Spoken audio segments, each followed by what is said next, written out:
Jadi kalau ada anggapan ketua MPR setengah berbohong dan setengah benar, itu nggak salah-salah juga.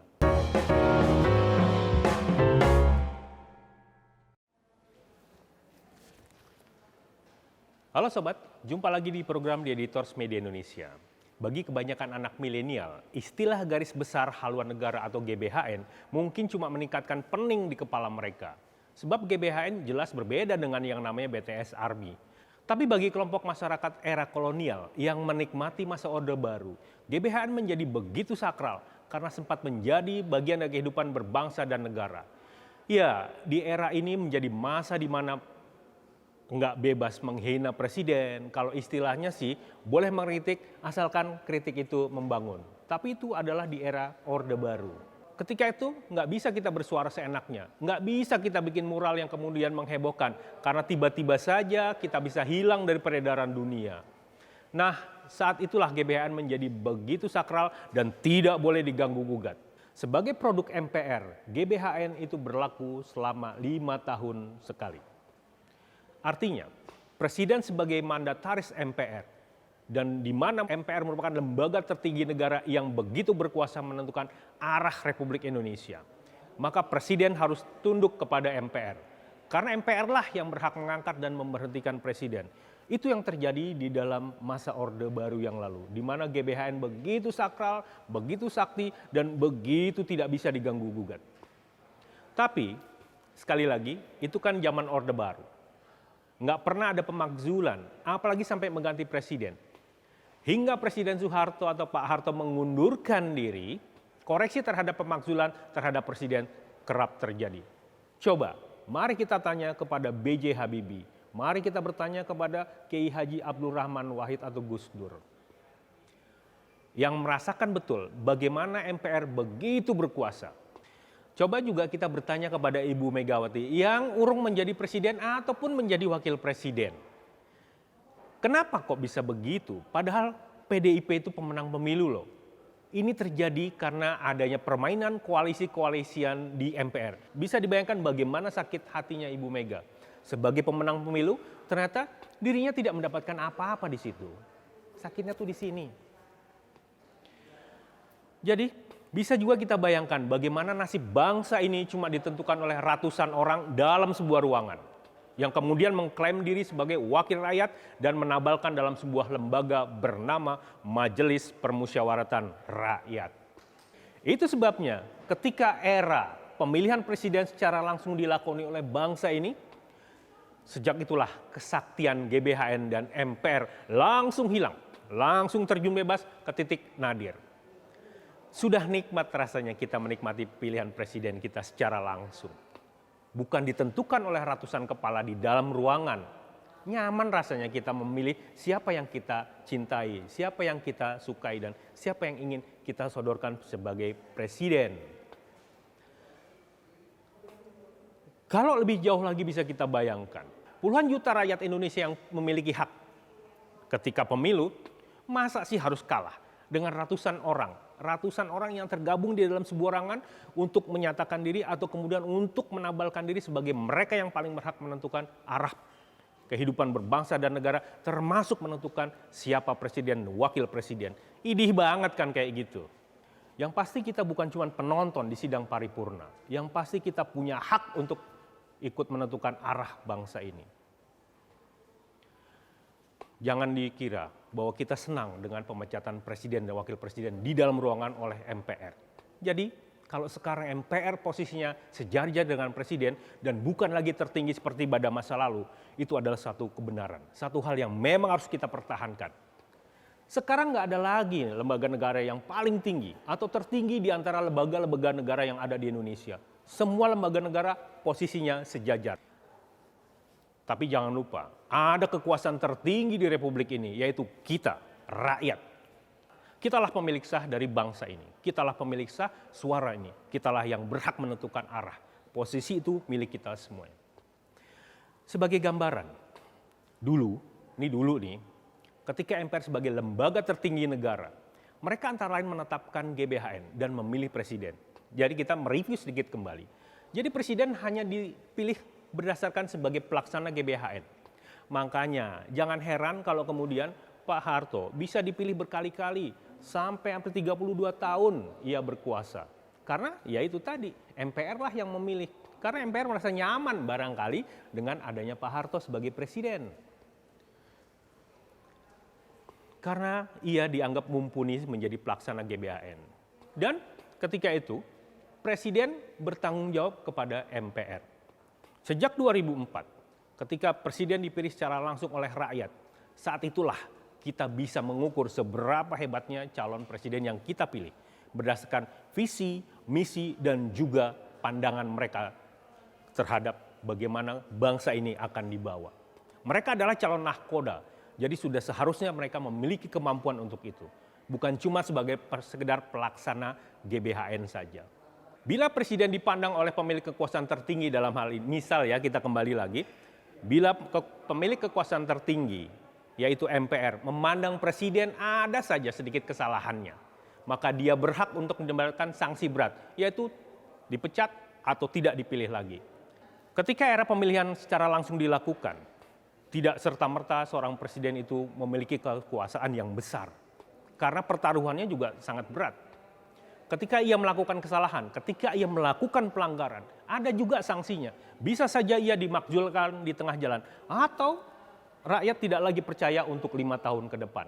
Itu sebabnya kenapa sekarang kita membatasi pemilihan presiden hanya 2 periode, bukan 3 loh ya. Yang harus kita sadari bersama adalah sejak 20 Oktober 2004 atau 17 tahun kita hidup tanpa GBHN, dan itu terasa nikmatnya kok. Sangat enak. Konstitusi bukan kitab suci yang tidak bisa direvisi, atau dalam bahasa kerennya di amandemen.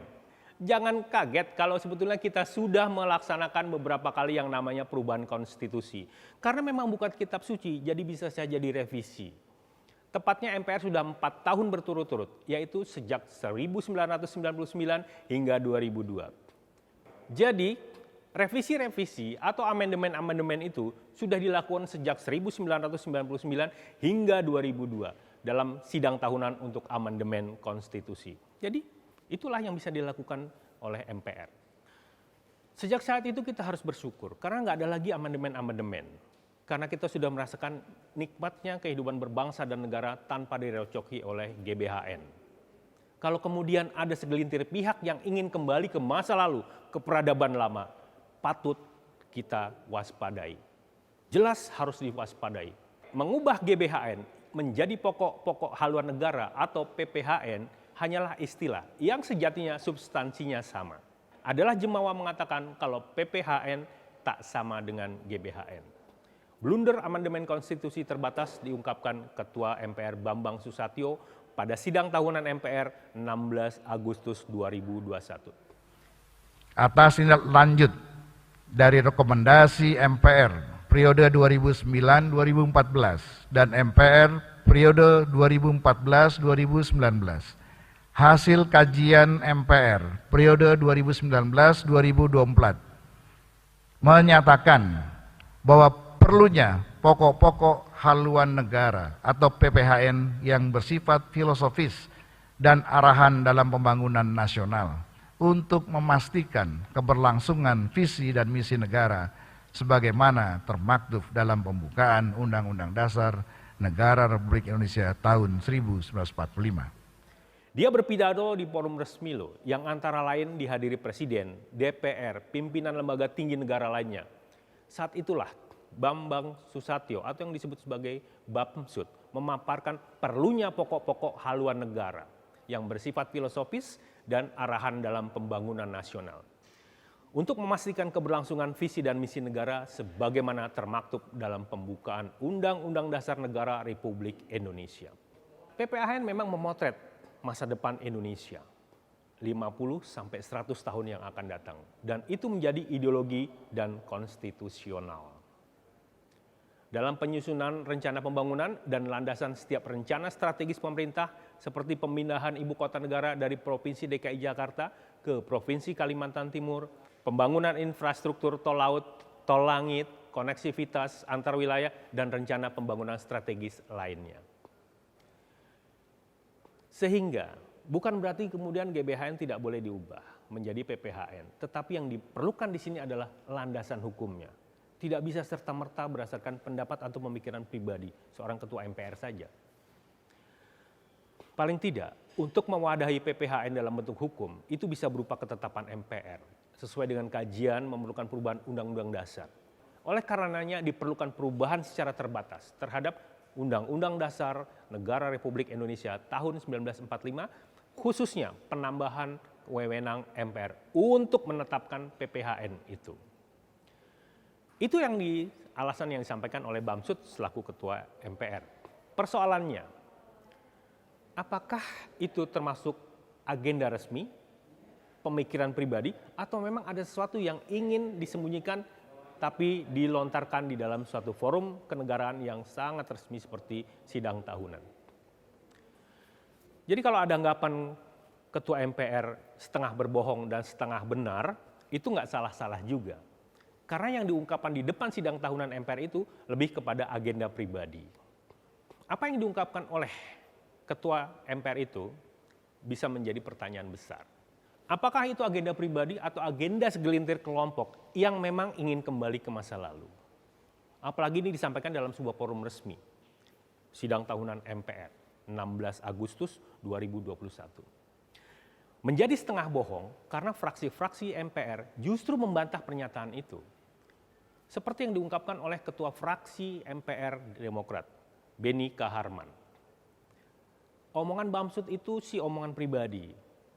Dia melakukan pembohongan publik karena nggak pernah ada pembahasan di tingkat MPR tentang hal itu. Itu kata Beni Kaharman. Bahkan Golkar, tempat Bamsud bernaung menjadi ketua umum, juga sependapat dengan Demokrat. Ketua Umum Partai Nasdem Surya Paloh pun mempertanyakan ungkapan Bamsud. Istilah Surya Paloh, apa sudah ada menanyakan ke rakyat soal urgensi mengamandemen konstitusi? Partai lain juga nggak membenarkan keinginan Bamsud. Apalagi saat ini semua pihak sedang fokus kepada penanganan pandemi COVID-19. Lah kok ujuk-ujuk Ketua MPR justru mendorong amandemen konstitusi? Tentu semua jadi paham, tentu semua punya dugaan, tentu semua punya pemikiran yang sama. Nggak mudah dan nggak murah loh. Jadi bisa diartikan kalau ini menjadi agenda pribadi dan terselubung dari seorang Ketua MPR. Salah? Ya nggak salah juga. Tetapi juga tidak elok disampaikan dalam kondisi seperti itu.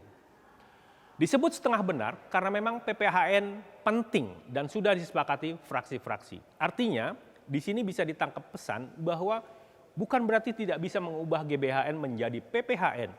Hanya yang dibutuhkan adalah bagaimana kesepakatan. Jadi jangan juga dipotong-potong, jangan hanya menyampaikan setengah informasi. Karena belum ada kesepakatan di hukum tentang itu, jadi itu juga harus dijelaskan. Jadi Bamsud tidak menjelaskan bagaimana kemudian tidak adanya landasan hukumnya, apakah berbentuk undang-undang, TAP MPR, atau mengubah undang-undang dasar. Itu yang tidak disampaikan oleh Ketua MPR. Jadi memang Bamsud tidak 100% bohong, tapi dia coba untuk memanipulasi kebenaran. Yang pasti, batasan antara jujur dan bohong di kalangan politisi semakin kabur. Bahkan mungkin lebih banyak yang bohong daripada jujurnya. Mungkin saja loh ya, ini kata saya sih, cuma menduga-duga, boleh dong. Tidak jujur dan bohong sama-sama memiliki dampak merusak. Pak Bambang, Anda itu adalah Ketua MPR, sosok yang akan pasti diperhatikan oleh banyak orang sebagai pemimpin lembaga tinggi negara. Justru itulah kesempatan Anda untuk menjadi seorang negarawan, berbicara jujur, berbicara memang sesuatu yang benar. Jangan hanya menyampaikan informasi sepotong-sepotong. Kasihan rakyat nanti, selalu diombang-ambingkan perasaannya.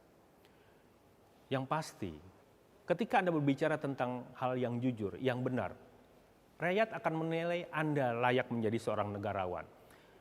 Agenda pribadi tidak dilarang, tapi jangan juga terlalu dipaksakan. Jadi, apakah kita memang ingin kembali kepada masa lalu dengan segala ketakutan yang pernah kita rasakan? Ataukah kita hanya ingin menata kata untuk masa depan? Jujurlah, menyampaikan ucapan dan pikiran agar rakyat tetap berada di depan.